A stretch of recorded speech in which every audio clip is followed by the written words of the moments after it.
che bella coppia, eh? E a proposito di coppie, Ale, lo sapevi che durante il lockdown in Italia non ci sono stati matrimoni per tanto tempo? Che è una situazione un po' anche ti fa pensare, no? Perché comunque si potevano anche... Cioè, è bello che le coppie si possono sposare. Certo.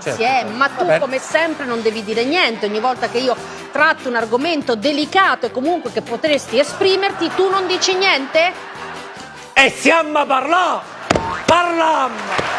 Signori, nel 2020 il settore dei matrimoni è crollato del 90%. Fiorai, artisti, parrucchieri, abbigliamento, tutto gira intorno ad un matrimonio.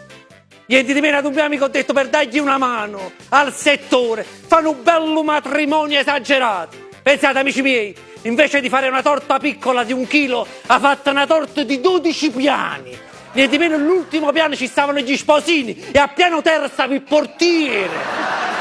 Niente di meno, prima di tagliare una fetta di torta, hanno fatto una riunione condominio. Per la sposa ha affittato una limousine talmente lunga, ma talmente lunga, che il navigatore parlava col megafono. Siete pregati di girare a destra, siete pregati di girare a destra.